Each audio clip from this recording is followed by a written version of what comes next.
बिस्मिल्लाहिर्रहमानिर्रहीम।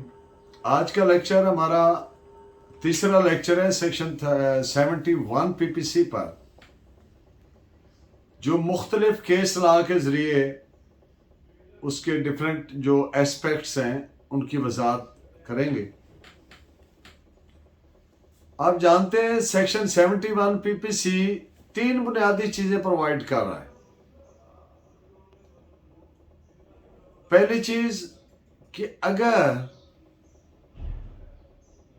एक आदमी सीरीज ऑफ एक्ट्स करता है ऐसी जो हर उनमें से एक्ट बजाते खुद आज खुद इन इट सेल्फ जुर्म बनता है, तो वो हर एक्ट की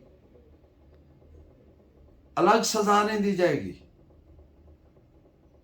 मसलन एक आदमी दूसरे को काफी सारे डंडे मारते हैं, तो ये एक बीटिंग है, हर डंडे की अलग सजा देंगे। तो अगर 50 डंडा मारा है तो 50 साल बन जाएगी। अब दूसरी बात कि अगर एक आदमी कोई ऐसे एक्ट्स करता है इर्तिकाब जुर्म के सिलसिले में जो डिस्टिंक्ट यानी डिफरेंट ऑफेंसेस बनते हैं, तो फिर हर ऑफेंस की अलग सजा दी जाएगी। और तीसरी बात कि अगर कोर्ट जो ट्रायल कर रही है उसके सामने जो ऑफेंसेस हैं उनमें जिस ऑफेंस की सबसे ज्यादा सजा बनती है उससे ज्यादा जो मसलन 3 ऑफेंसेस हैं, तो उन तीनों में से एक ऑफेंस ऐसा है जिसकी 7 साल सजा है, तो जो टोटल सजा दी जानी है वो 7 साल से ज्यादा ना हो।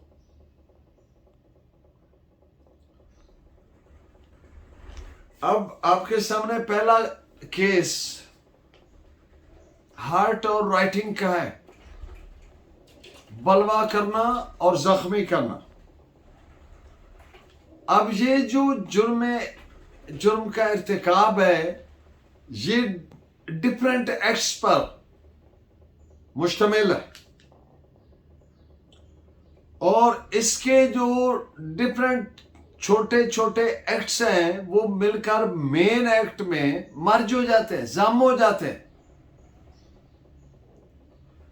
तो ये जैसा कि मैंने फर्स्ट ऑफ ऑल अर्ज किया, यानी सेक्शन 71 पैरा 1 कह लें, उसमें फाल करता है और हर एक्ट की अलग सजा नहीं दी जाएगी, बल्कि मेन एक्ट क्या है, राइटिंग बलवा, उसकी सजा दी जाएगी।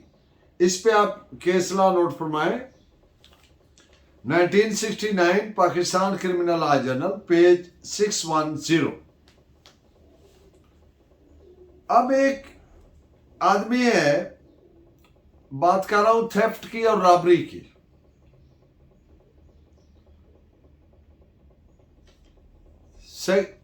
चोरी का माल खरीदना।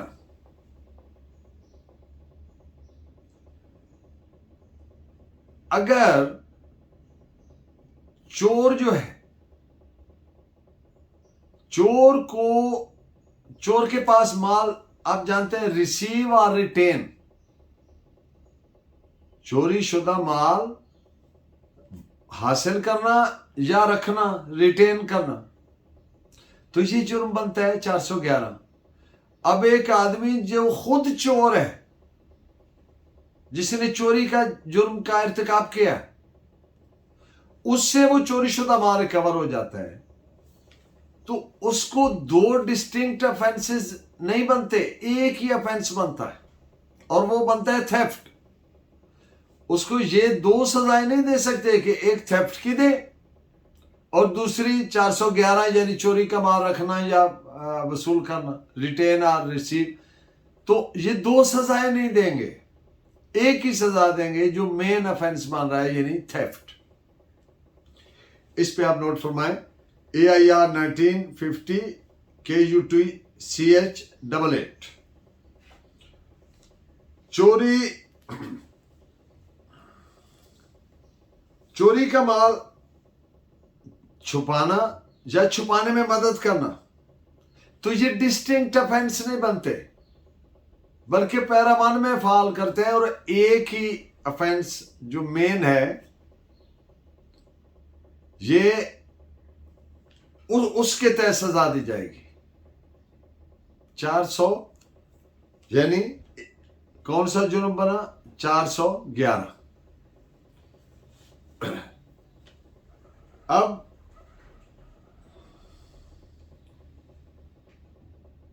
चोरी के माल चोर से रिसीव हुआ तो इस पे एक और जजमेंट भी नोट कर लें। PLD 1949 Balochistan page 14। अब एक और केस आपके सामने रखता हूं। मुलजिम ने कोई परिंदा, फाउल, एनिमल चोरी किया और फिर उसको लेटर ऑन उसको मार दिया, तो अब यहां पे थेफ्ट और मिसचिफ दोनों की सजा नहीं देंगे, बल्कि सिर्फ एक जुर्म की सजा देंगे जो थेफ्ट है, जो मेन जुर्म है। इस पे आप जजमेंट नोट करें। AIR 1925 Patna page 34। अब कंसीलमेंट ऑफ एविडेंस यानी वो सबूत, शहादत मिटाना या छुपाना, खत्म करना। किसी जुर्म से मुतल्लिका जो शहादत है उसको कंसील करना, छुपा देना या उसको मिटा देना, खत्म कर देना। तो अब एक आदमी इसकी सजा सिर्फ ऐसे शख्स को नहीं देनी जो मेन मुलजिम को स्क्रीन करने के लिए, बचाने के लिए कोई इस तरह का एक्ट कर रहा है, बल्कि ये जो एक्चुअल, जिस शख्स ने एक्चुअल जुर्म का इर्तिकाब किया है उसको भी सजा दी जा सकती है। 201 PPC यानी वो शहादत छुपाने की जुर्म। लेकिन आमतौर पर प्रैक्टिस ये है कि मुलजिम जिसने इनफैक्ट एक्चुअल ऑफेंस का इर्तिकाब करने वाला जो मुलजिम है उसको आमतौर पर 201 के तहत सजा नहीं दी जाती शहादत छुपाने या मिटाने। This is reported as AIR 1953 supreme court page 131। और ये जो मैंने चोरी वाले केस की बात की थी उस पे डकैती वाले एक आदमी ने डकैती के जुर्म किया और डकैती के दौरान लूटे गए माल पे पकड़ा गया, तो उसको भी मेन ऑफेंस यानी डकैती की सजा देंगे। वो जो डकैती शुदा माल का रिकवरी है वो दरअसल एक इसाट ऑफ माल मुकदमा, केस प्रॉपर्टी के तौर पर वो बतौरे उसको डकैती के जुर्म में कन्विक्शन कराने के लिए वो बतौर सबूत तस्वर होगा, ना कि उसको उस पे 411 की सजा दी जाएगी। ये चोरी हो या डकैती हो, दोनों पे प्रिंसिपल एक ही रहेगा। अब एक और केस ला, कत्ल और शहादत छुपाने पे। तो अभी पिछले केस में मैंने ये बात किया कि आम प्रैक्टिस ये है कि एक्चुअल जो ऑफेंडर है जिसने एक्चुअल क्राइम कमिट किया है मुलजिम, उसको 201 के तहत सजा नहीं दी जाती जुर्म छुपाने में। आमतौर पर प्रैक्टिस ये है। लेकिन अभी जो मैं केस आपके सामने रख रहा हूं, एक बंदे ने 302 का जुर्म किया, कत्ल का इर्तिकाब किया, और फिर उसने अलय कत्ल जो वेपन ऑफ ऑफेंस है उसको छुपाया, यानी दूसरा जुर्म क्या हो गया 201। तो ये दोनों जो एक्ट्स हैं, कत्ल करने वाला और उसकी शहादत या सबूत को छुपाना, ये दोनों डिस्टिंक्ट ऑफेंसेस हैं। तो सेक्शन 237 CRPC की रोशनी में दोनों के तहत भी सजा दी जा सकती है, इसमें कोई देने में लीगल या मरमाना नहीं है। इस पे आप नोट फरमाएं AIR 1925 PC 130। अब कत्ल और शहादत छुपाने से मुतालिक एक और केस, जब मुलजिम ने एक ही एक्ट से 2 जराइम की शहादत छुपाई तो वो 2 जराइम का इर्तिकाब करता है जो डिस्टिंक्ट हैं।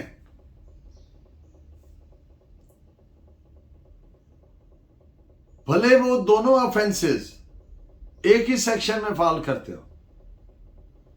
तो this is reported as AIR 1965 supreme court page 1413। अब जाली डॉक्यूमेंट बनाना, फोर्ज्ड डॉक्यूमेंट प्रिपेयर करना और उनको इस्तेमाल करना, ये दोनों, अब देखें ना, ट्रांजैक्शन एक है, सीक्वेंस एक है, मामला एक है। इंटेंडेड क्या है? धोखे से कोई रकम उठौना, प्रॉपर्टी लेना। लेकिन ये दोनों acts in itself are distinct offences, different भी कह सकते हैं, लिहाजा दोनों के तहत सजा होगी।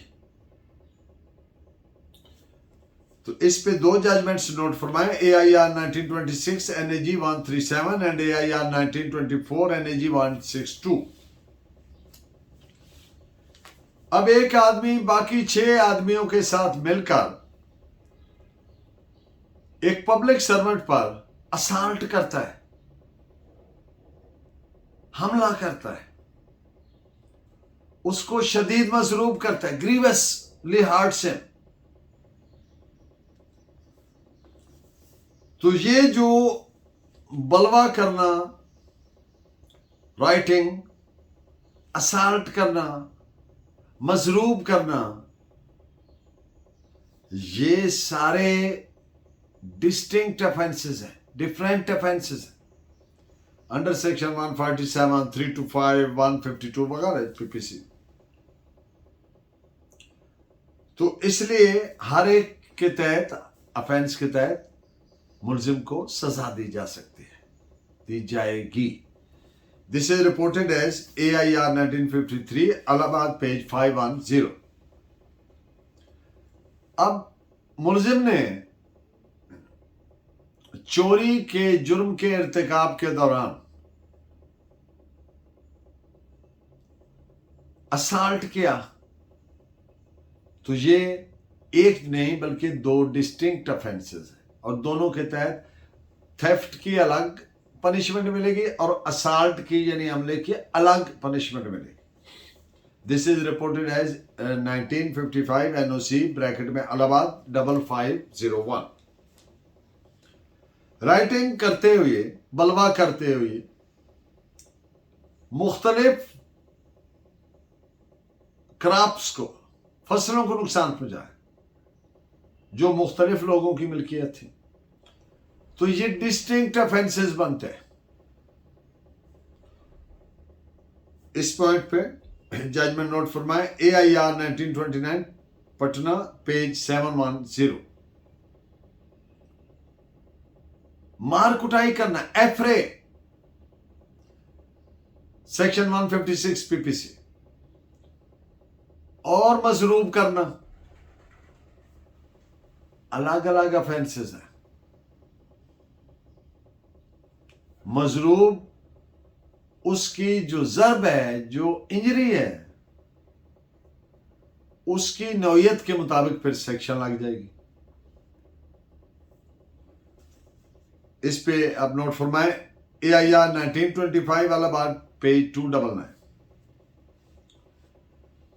अब एक ट्रायल के दौरान मुख्तलिफ ऑफेंसेस की जो सजाएं हैं उन पे मैं बात करता हूं कि एक शख्स है, उस पे इल्जाम है मुलजिम पे कि इसने एक आदमी को कत्ल किया और दूसरे को पर कातराना हमला यानी कत्ल की नीयत से हमला किया, लेकिन वो बच गया, यानी कत्ल और इरादा कत्ल। 302 और 324, और तीसरा ऑफेंस मर्डरस असॉल्ट। अब जो कोर्ट ने उसको सजा दी तो कत्ल और जो अटेम्प्टेड मर्डर है यानी 324 और 302 के तहत 25 साल सजा दी, और मर्डरस असॉल्ट की सजा दे दी 7 ईयर्स। तो क्या यह सजा दुरुस्त है? The answer is no. क्यों? अब आप देखेंगे सेक्शन 35 सब क्लास ए सीआरपीसी, तो उसके तहत ये इलीगल पनिशमेंट होगी। आप जानते हैं कि मैक्सिमम सजा जो दी जा सकती है कैद की वो 25 साल है। तो जब 25 साल के अलावा सजा दे दी ऊपर 7 साल, तो वो गलत हो गई। दिस इज रिपोर्टेड, यानी एग्रीगेट सजा जो है वो 25 से एक्सीड हो ही नहीं सकती। कुल मिला के सजाएं aggregate.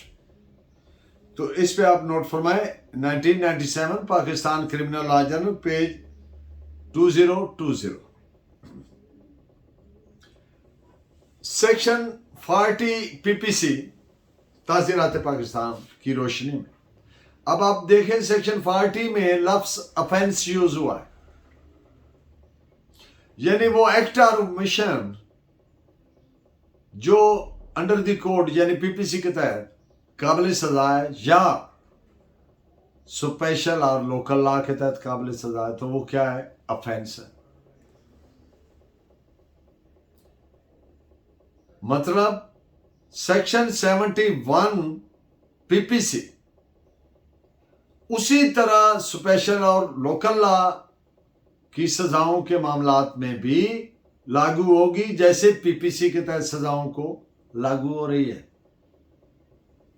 This is reported as AIR 1950 Assam page 5। Thank you very much. I am grateful for your valuable comments. Keep guiding me. Allah ने के बाद।